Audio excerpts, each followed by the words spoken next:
bienvenidos a este diálogo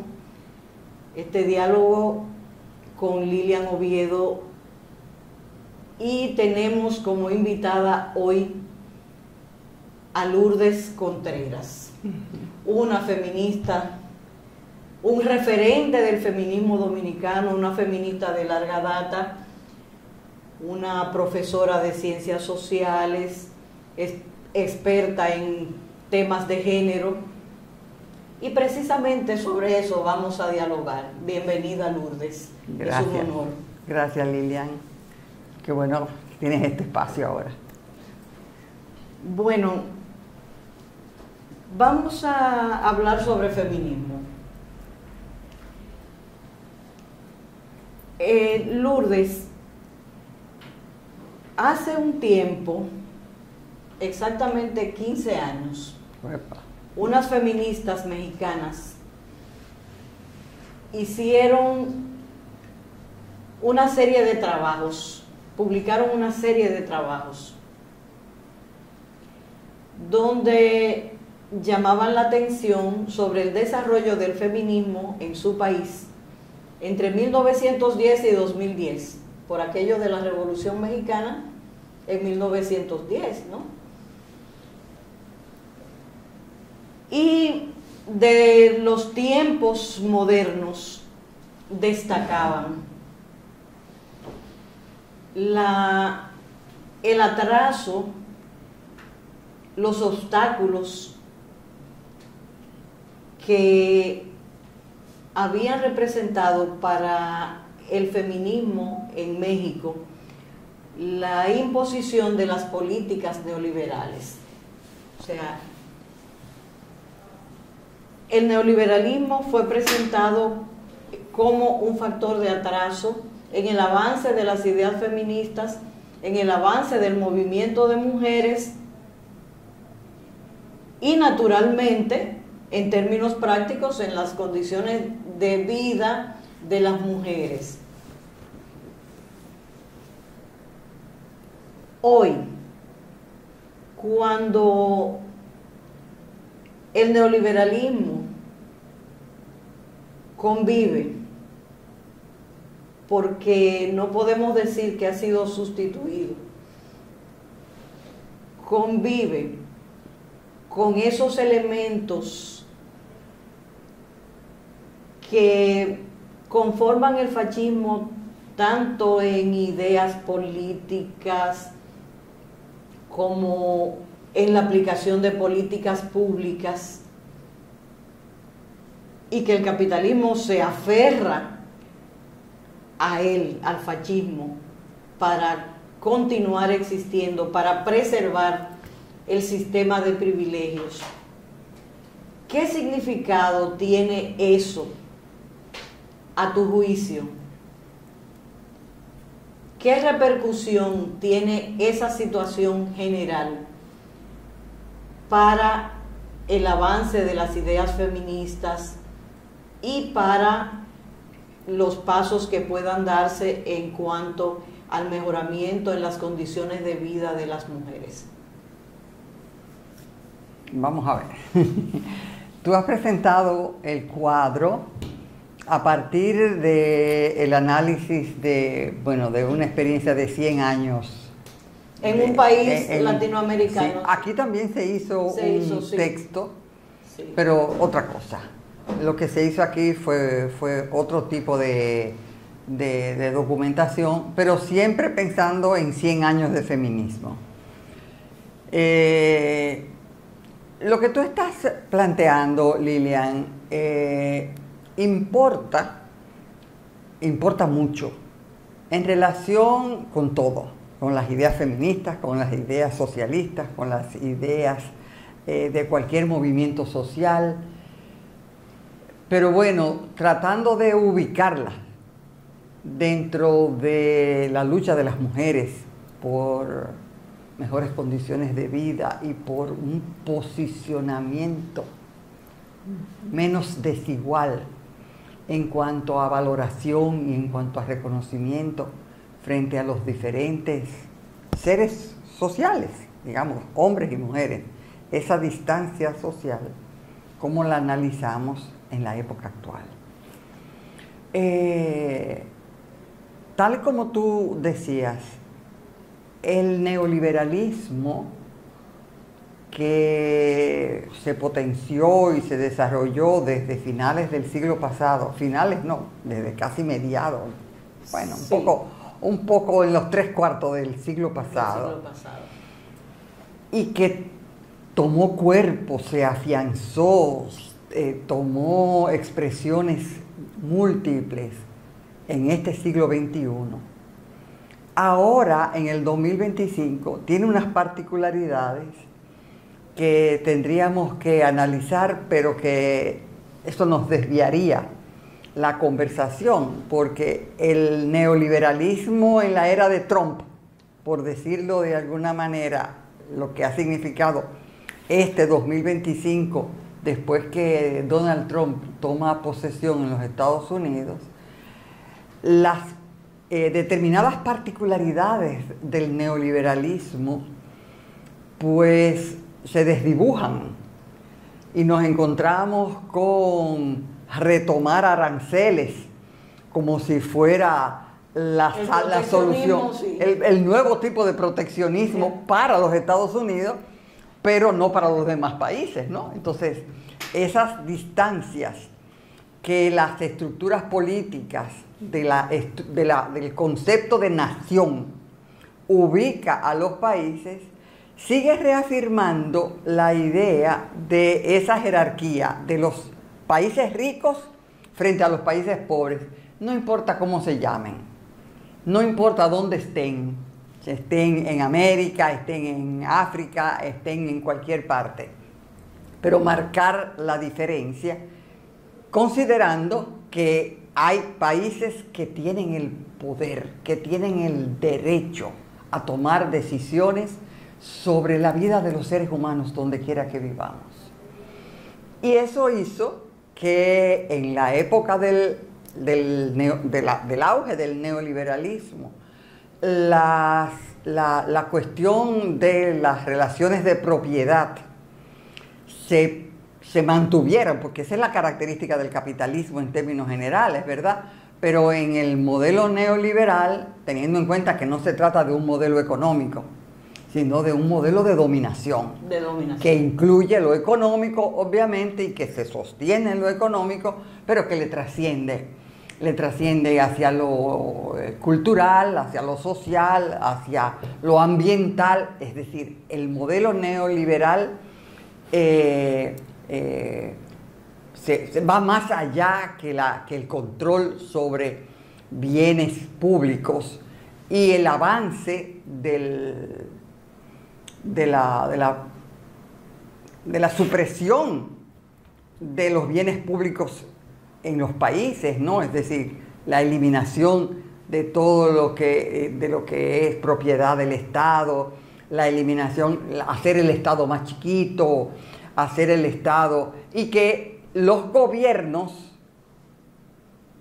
pues actúen para favorecer más y más al sector privado. Digamos que en palabras no clásicas de la economía, eso es el neoliberalismo, ¿cierto? Sí. ¿No? Entonces, impactos sobre las mujeres e impactos sobre el movimiento feminista. Sí. Eso es lo que estamos tratando de colocar, y quise hacer el rodeo ese un poquito previo para ubicarnos frente a un público que puede ser muy conocedor, pero igual puede ser no conocedor del concepto del modelo neoliberal. Entonces, mirando a las mujeres y mirando el movimiento feminista, también tendríamos que decir algunas cosas del propio movimiento feminista para entender esos impactos y para entender algunas de esas características.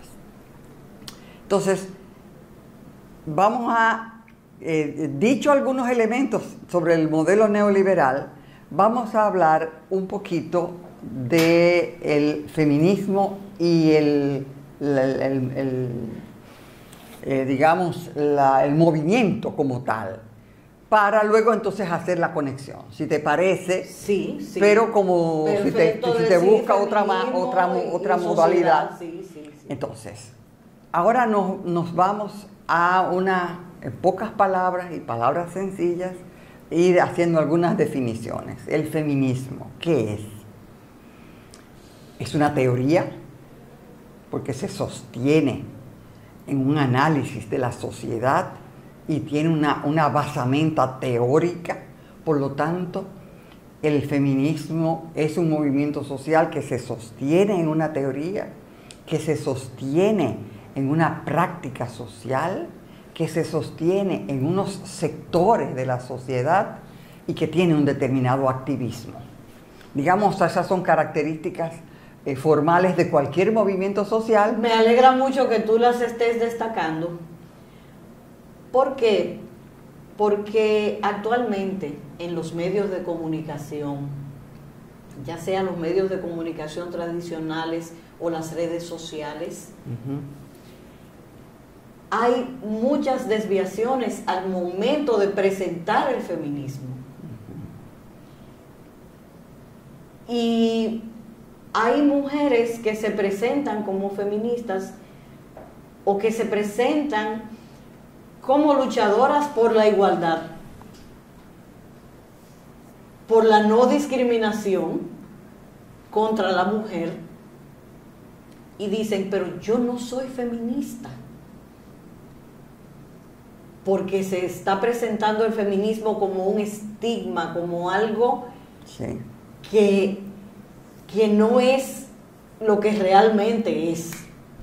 Bien, creo que sí, y lamentablemente eso no es nuevo. No. Desde los años 70 que yo me metí en todo esto, hay ese estigma y se refuerza. En aquella época era más simbólico de que las feministas eran pajonúas, feas, gordas, sin marido o lesbianas, o en fin, una serie de epítetos. Hoy no es muy diferente, ¿eh? En ese orden no es muy diferente. Ahora, sí es importante, y qué bueno que tú lo traes a colación, la identificación con qué feminismo es mi feminismo o cuál es el feminismo de otras que se autollaman feministas. Eso es bien importante y de verdad que se ha discutido poco. Se ha discutido poco incluso dentro del propio movimiento. De hecho. Pero de cara a la sociedad se trata de ver una unificación.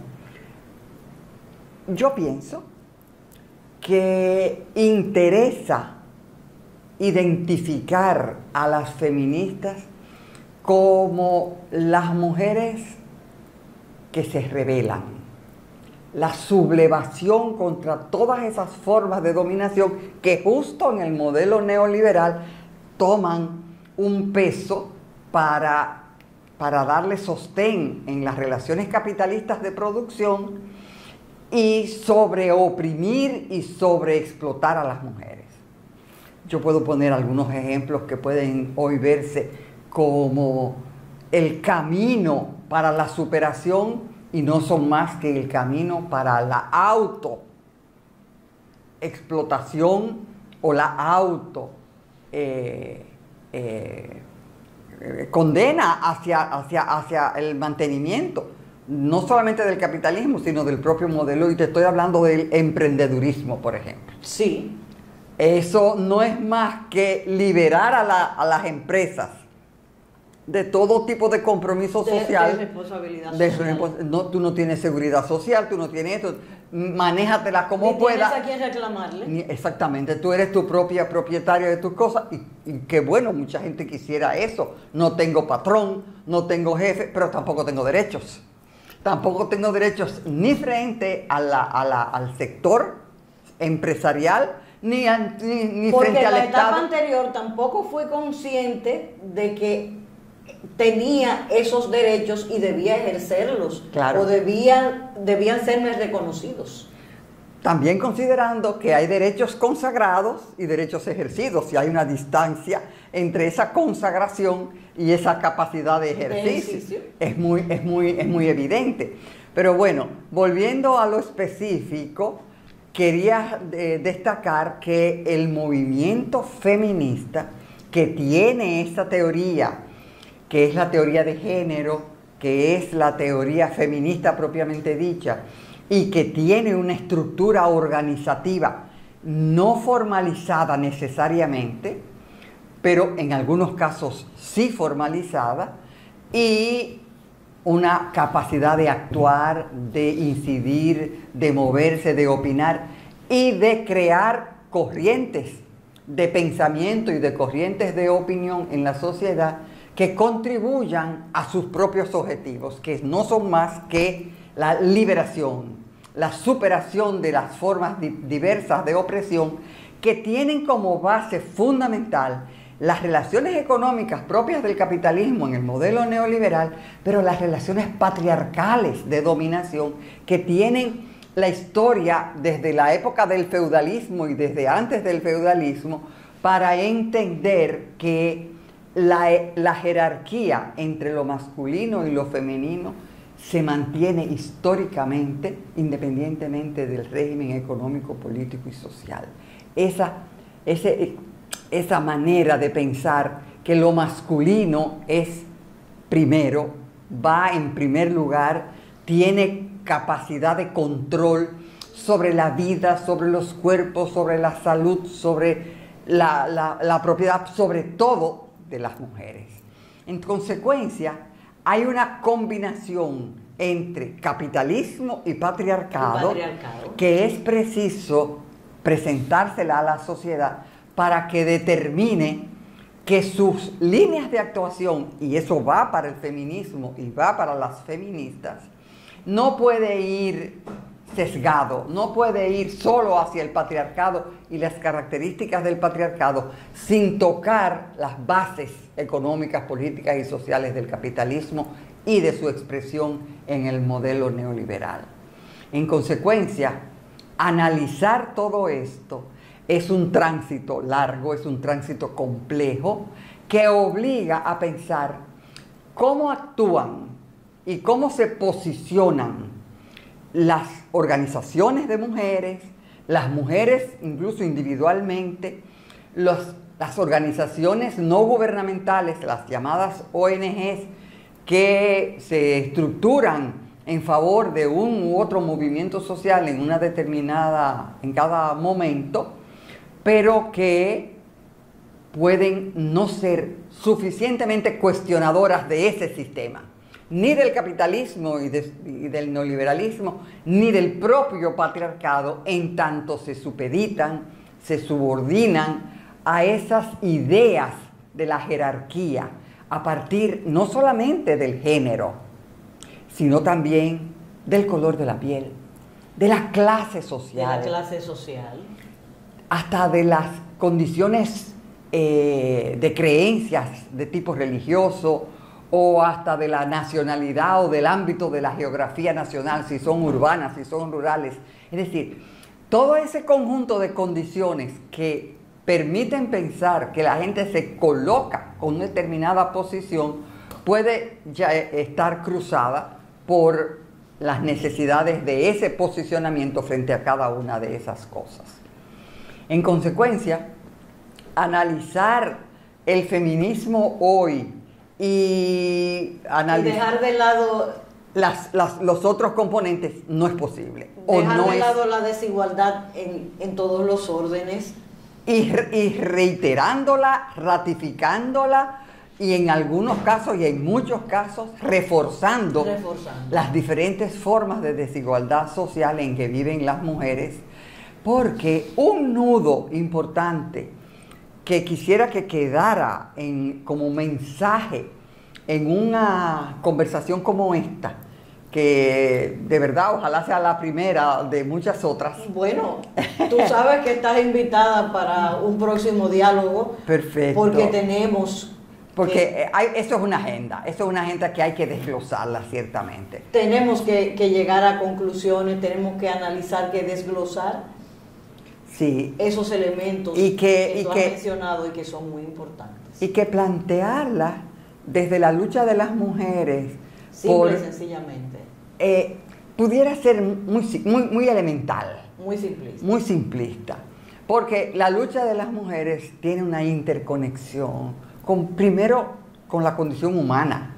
Somos seres humanos en igualdad de opresión según la clase social a la que se pertenece o en niveles de privilegios según la clase también a la que se pertenezca. Entonces, las mujeres negras, pobres, dominicanas de origen haitiano no van a tener los mismos elementos comunes de lucha, de intereses, que mujeres blancas o no tan blancas o arrubiadas por el tinte o por lo que fuere, pero en búsqueda del blanqueamiento social. El blanqueamiento social que no necesariamente está detrás de la piel blanca. Puede estar detrás de la piel de cualquier color, pero está el modelo de pensamiento que impone que quien tiene dinero, que quien tiene condición social, que quien tiene poder político, se impone a todos los demás independientemente de los costos sociales que esto tenga. Entonces, el feminismo tiene que ser rebelde. El feminismo tiene que ser sublevador de las pautas, de las normas. Contestatario, con conciencia de clase. Exactamente, y contra los regímenes que desde la perspectiva política y desde la perspectiva de las estructuras del sistema de partido o del sistema empresarial que sea, se nos imponen. Entonces, buscar esas formas de entendernos y de entender al conjunto de las mujeres buscando objetivos comunes es un proceso se nos agota el tiempo, pero es un proceso que está en curso y que muchas dominicanas estamos transitándolo. ¿Estás comprometida a continuar este diálogo? Eso es también parte del compromiso, ¿verdad? Porque Lourdes es un referente del feminismo en República Dominicana, en América Latina y cuidado. Entonces, ha sido un placer compartir esta tarde con Lourdes. Te damos las gracias y te comprometemos para un próximo programa porque tenemos que seguir trabajando este tema, tenemos que seguir dialogando sobre esto, Lourdes. Muchas gracias, Lilian, por darme esta oportunidad. Para mí es un placer estar contigo. Además, te quiero como siempre desde hace muchos años y compartimos muchas ideas comunes. Bien, pues será hasta un próximo diálogo.